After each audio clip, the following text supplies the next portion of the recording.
The city of Corvell always smelled like metal, oil, and blood. In its dark heart stood the Market of Shadows, a secret black market where aliens sold weapons, tech, and even living beings. A place where no rules existed and everything had a price. Cal Vance stood at the edge of the slave pit, silent, arms crossed, watching. He wasn't there to buy anyone. He hated this place.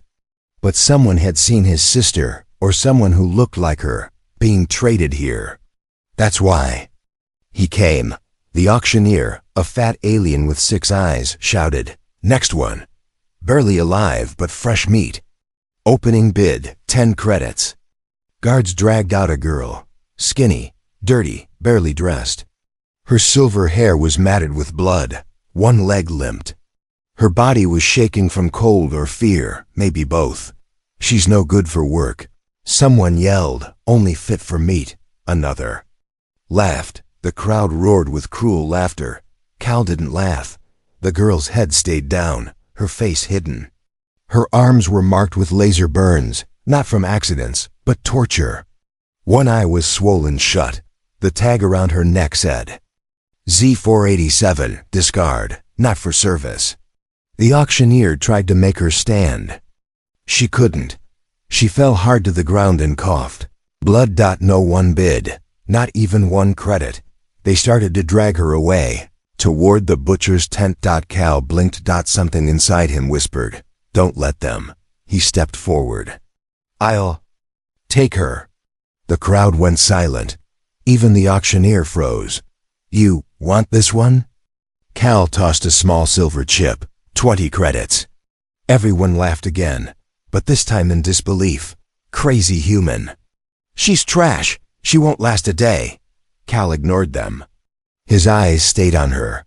The girl slowly lifted her face. Their eyes met. She looked confused and afraid. For a second, she seemed to mouth the word, "Why?" Back at Cal's ship, the girl sat quietly in the corner of the medbay. He had given her a clean blanket, water, and a protein bar. She hadn't touched anything. Her body was stiff. Her arms locked around her knees.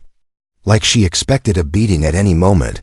Cal worked quietly, scanning her with a portable medical device. "Name?"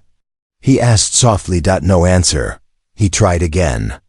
"Can you understand me?" Still silent. He didn't push her. Instead, he looked at the results. She had multiple broken ribs, old fractures, internal bruises, and signs of malnutrition.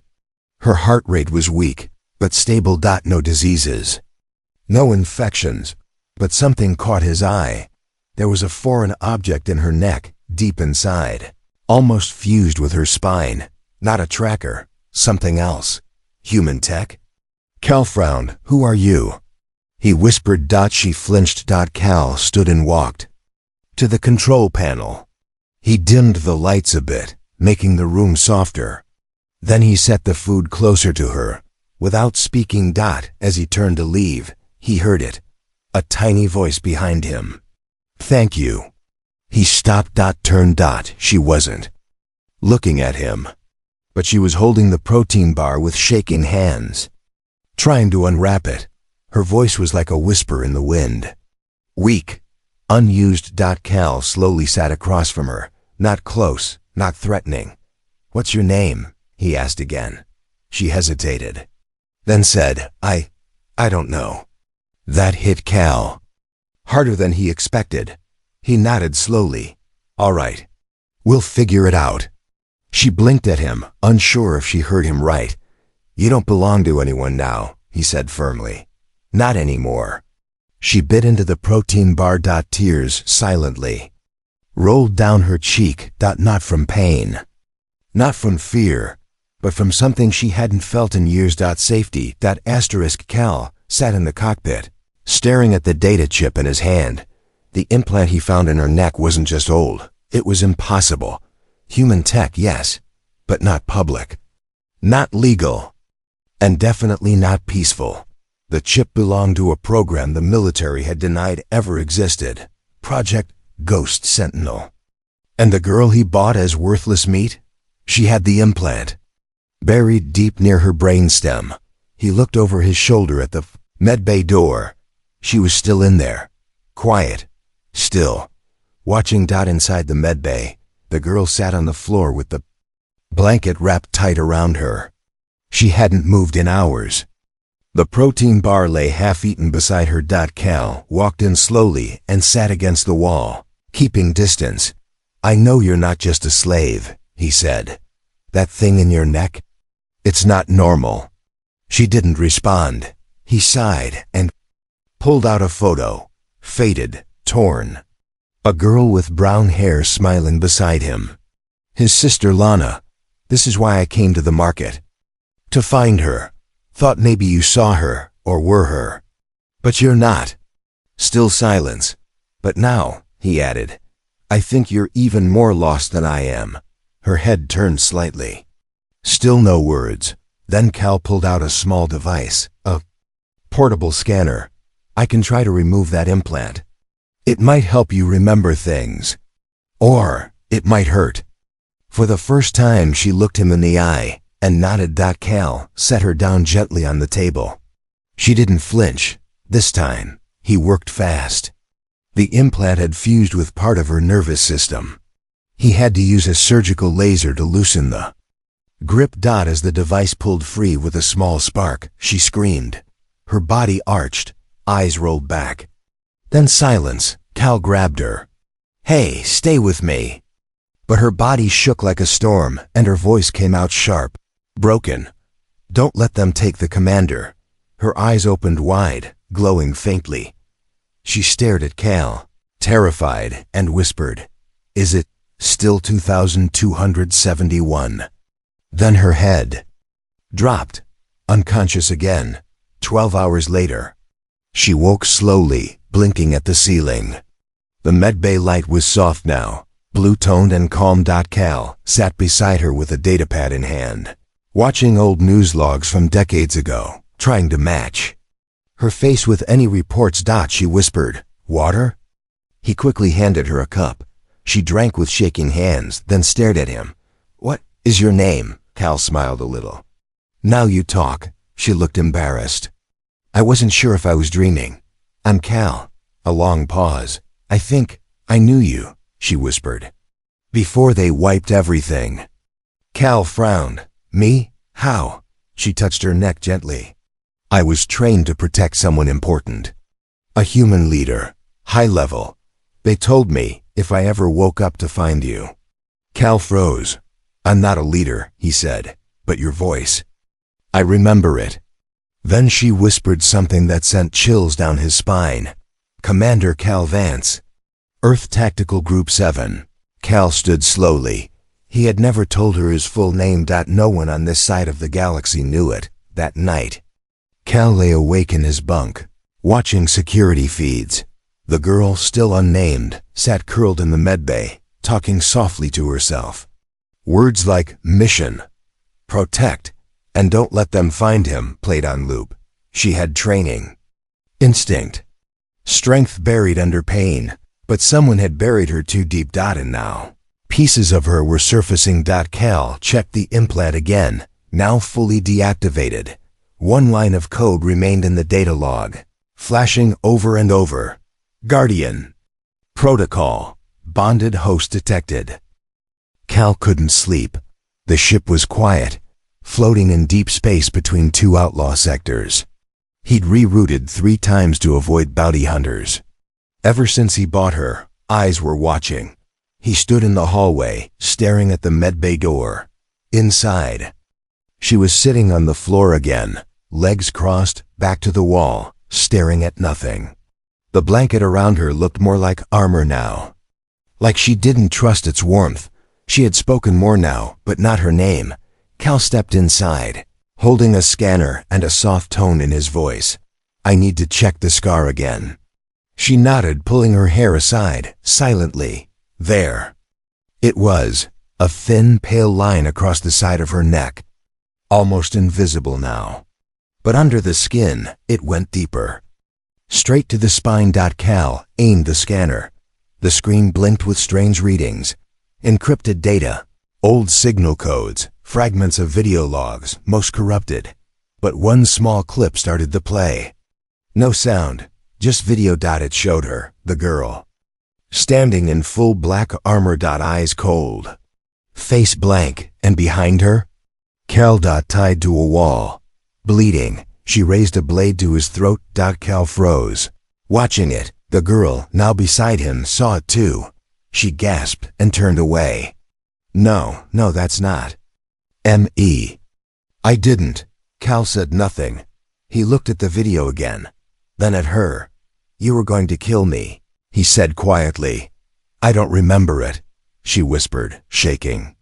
I don't know who made me do it. Cal sat beside her. That's the point, isn't it? Someone built you to obey, not to choose. She stared at him. Her lips trembled. I don't know who I am, she said. I don't know if I'm even real. I was made in a lab, programmed, shaped, trained to protect or kill. And now, I feel wrong. Like I'm half alive. Cal looked at her gently. You ate food. You asked for water. You cried. She looked confused. That's what real people do, he added. For the first time. She smiled, but it was broken. Fragile. Like a glass about to fall off a table. Later that night, Cal reviewed the implant data again. One piece of code still pulsed in the chip. It had no label, no function. Just a deep string ID, Bond 47, locked, emotional failsafe. He didn't know what it meant, but deep down, he felt it was linked to her behavior, to how she looked at him like he was the only safe thing in the universe, or maybe ... the only thing she was built to care about. The next morning, alarms rang. A message came through the private comm channel, encrypted, military grade. Cal opened it. Subject Zeta 487 confirmed active. Terminate immediately. Do not engage emotionally. Subject is unstable, dangerous, unrecoverable. It came from Earth Command, his own people. He looked over at the girl, still sleeping, arms around herself like a child. Cal read the message again. Terminate. Not rescue. Not recover. Kill. She woke to find him standing in the hallway, silent, gripping a datapad. What's wrong? She asked. He showed her the message. She read it slowly. Then, she nodded. I understand. You understand? Cal snapped. They want to kill you. I was a tool. Tools break. They don't fix broken tools. Cal felt his stomach twist. You're not a tool anymore, he said. She looked up at him. Her voice cracked. Then what am I? Cal stepped closer. You're someone I chose to save. That makes you mine. *2 Earthships. Coming fast. Cal knew the models, military corvettes. Designed for capture, not communication. He had 6 minutes before they dropped out of stealth range. The girl stood beside him in the cockpit, barefoot, her silver hair tied back with a strip of cloth. She stared at the incoming ships without fear. Do you want to run? She asked. Cal didn't answer. She placed a hand on the console. They'll have boarding teams, gas, stunners. They'll expect me to be alone, weak, submissive. Cal turned toward her. Are you saying you're not? She didn't smile. Just said, I was trained to kill in 6 different ways. Before I learned how to write my own name. That shut him up. 5 minutes left. Cal activated the cloaking shell.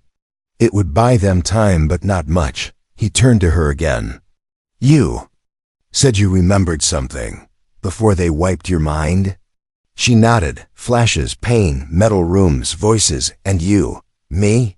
You were younger, standing over me, saying, I wasn't ready. Cal stared at her. I've never seen you before the market. She tilted her head. But I've seen you.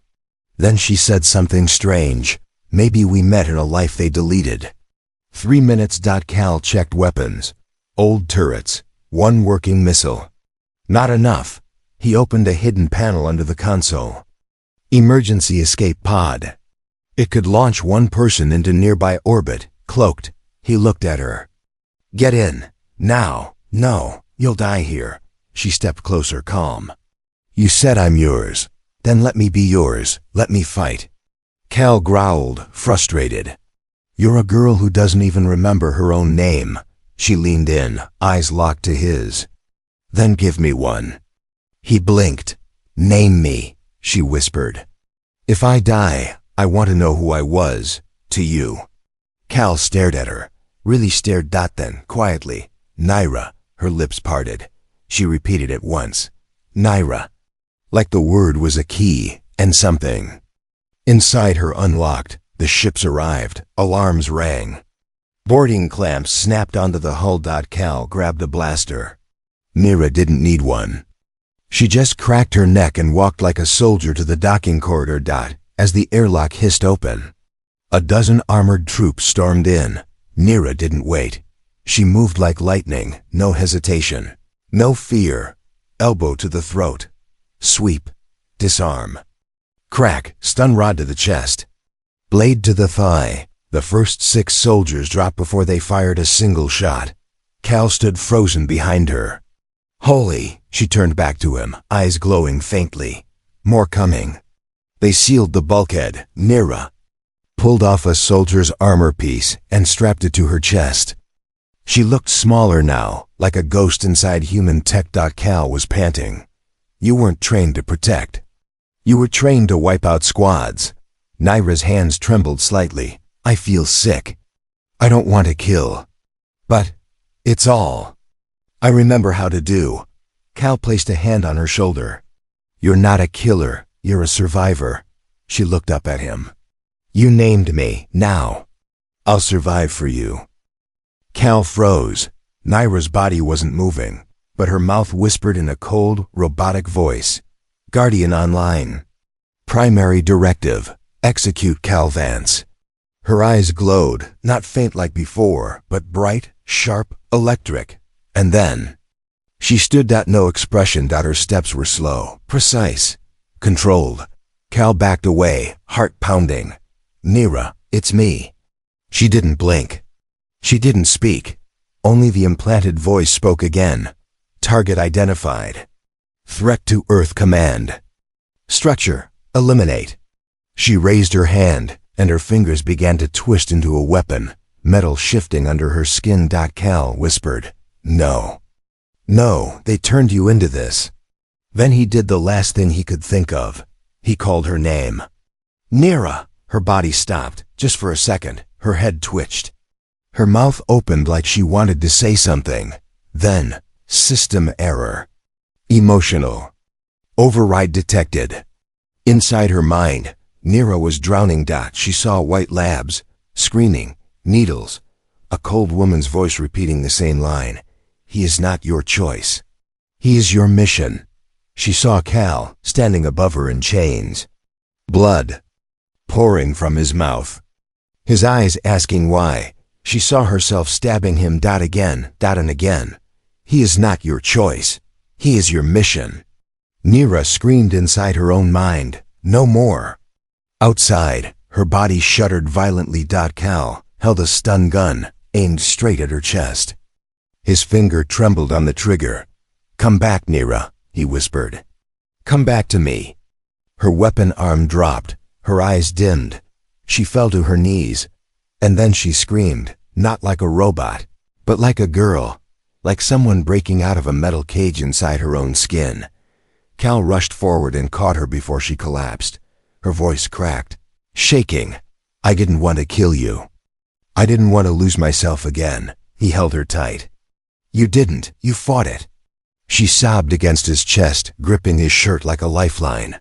I remember now. They trained me to love you just enough, so I'd obey every kill order.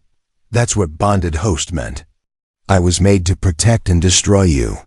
Cal clenched his jaw. Then they made a mistake, he said. Because now you get to choose. They dragged her to the medbay. She was shaking, in pain, weak. Cal sat beside her all night. No sleep, just watching her breathe. She whispered through the dark, Do you believe I'm a person, Cal? He reached out and took her hand. It doesn't matter what you were built for. I believe what I see." She looked at their hands. "Then what do you see now?" Cal didn't speak right away. Then softly, "Someone worth saving," again and again.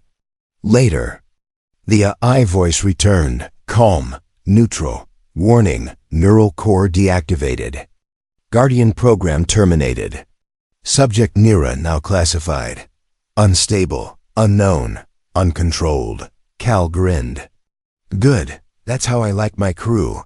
Nira gave a tired laugh. "So, I'm your crew now? You were mine the moment you sat in my medbay and didn't try to stab me." Her smile faded slowly. "What now?" Cal stood. "Now we find who did this to you."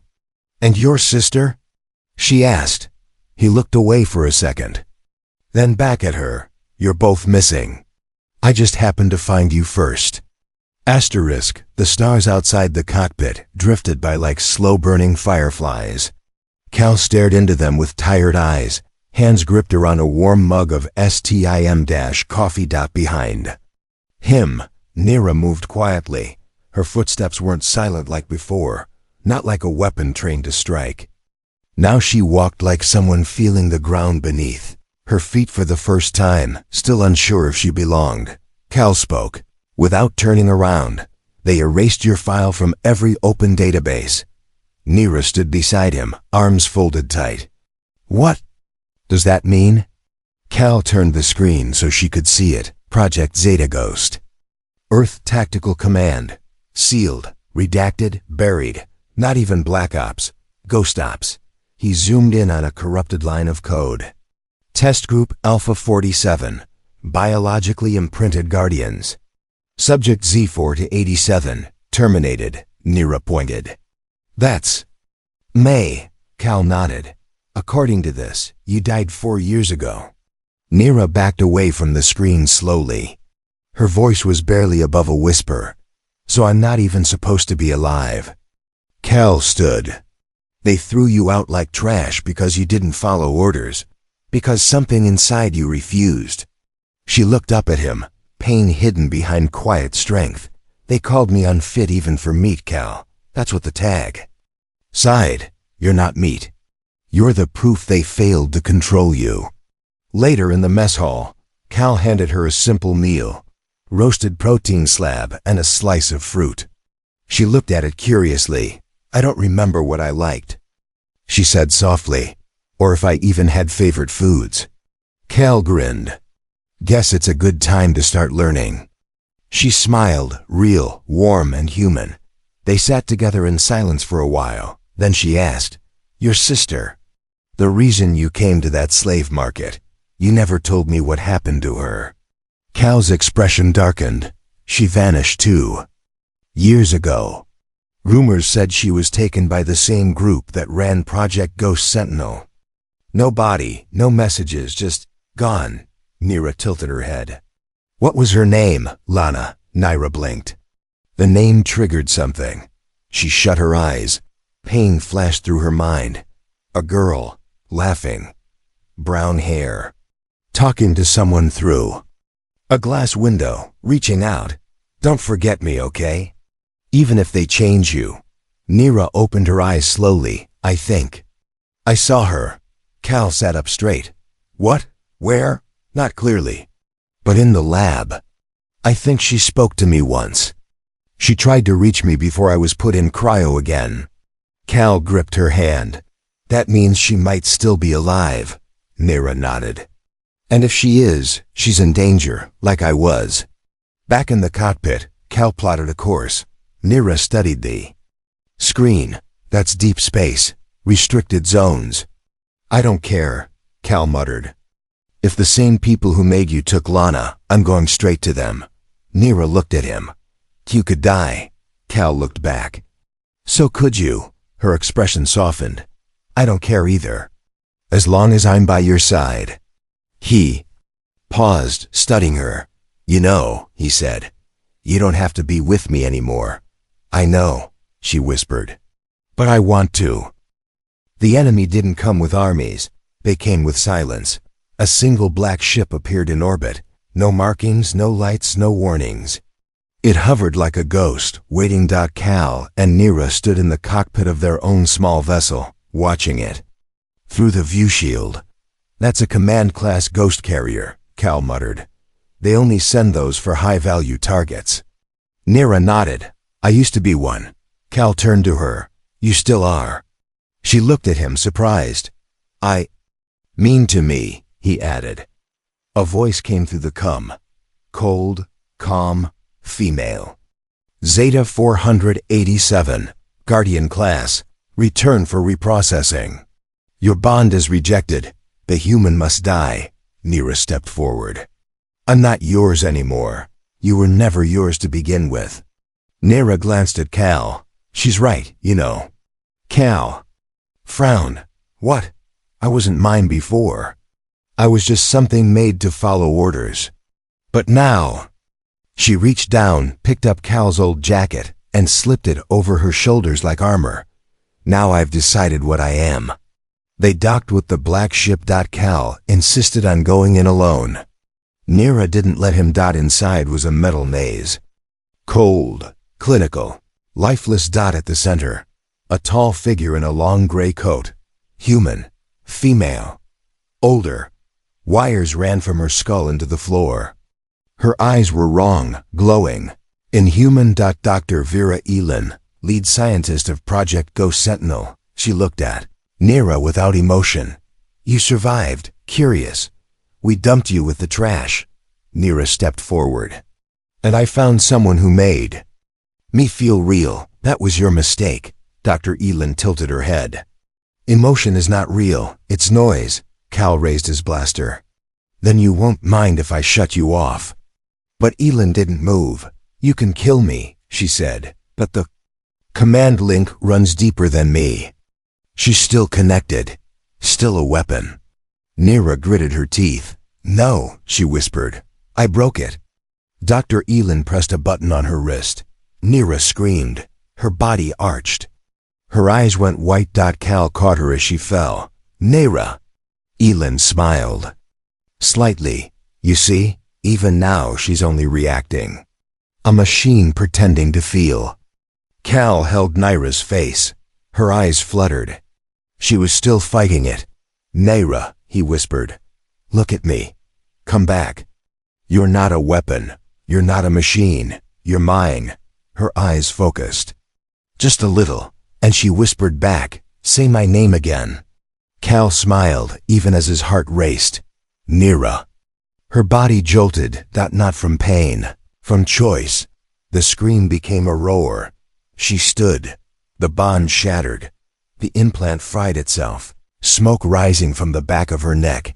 She looked at Elin, not like a slave, but like a woman in control of herself. You called me meat, she said. But I was always more than you could make. Then she lunged. Dr. Elin fell. One strike. No blood. Just silence. Cal and Nira escaped the black ship before it began to collapse in on itself. Some fail-safe, some self-destruct. They didn't care. Back on their ship, Nira sat quietly, staring at her hands. I remember it all now, she said. The missions. The pain. The people I hurt. Even Lana. Cal sat beside her. What about my sister? She's not dead. I know where they took her. But she's not like me. She never was part of the project. Cal felt his chest tighten. You sure? Nira nodded. She's still alive, Cal. As the stars stretched around them in hyperspace, Nira reached for his hand. He took it, without a word. Her voice was softer now, real. You gave me a name, a choice, a reason to breathe. You gave me something more powerful than memory. Cal looked at her.